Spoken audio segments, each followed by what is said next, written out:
अरे की बानी रजैया में राजा जी अकेली बानी रजैया में राजा जी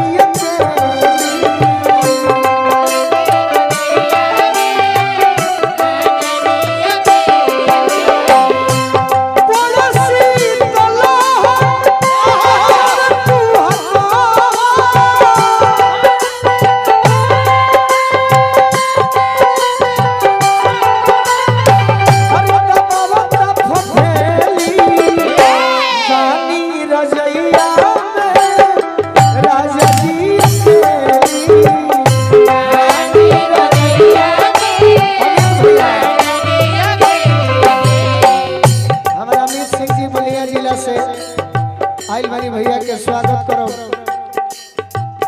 लड़के कहते कि राजा जी बहरा बाड़ो हमार जीवन के हाल का हो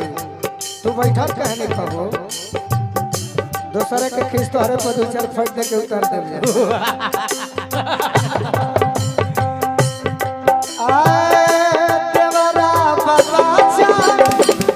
भसुरा बाबा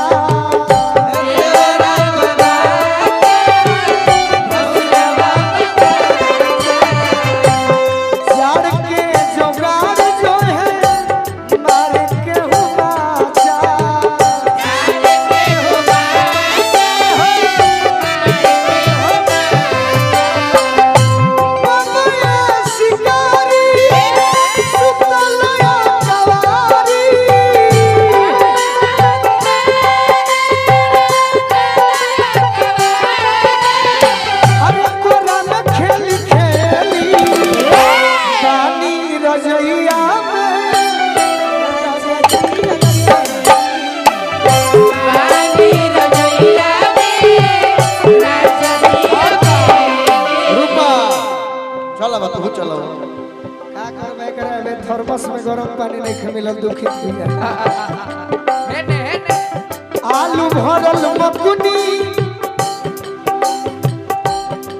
आलू भरल मकुनी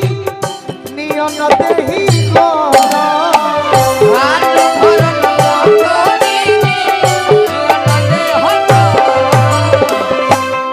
आओ बोलाई चंदन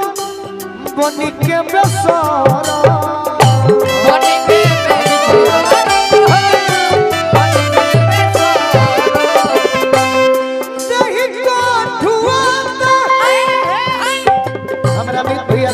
हमारा सोनू सिंह भैया करे जा रहा बहुत बहुत दोनों भाई के जोड़ी बना रहो परिवार बना रहो दोस्ती बना रहो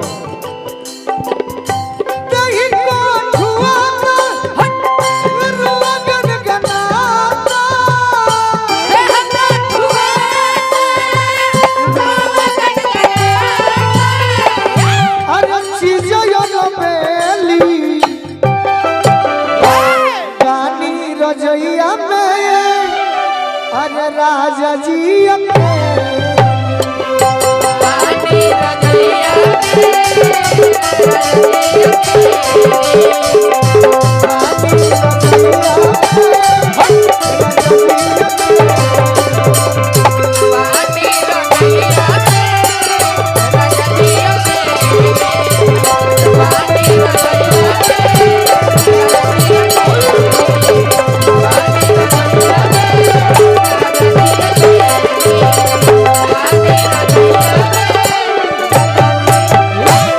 चला रे तू रहे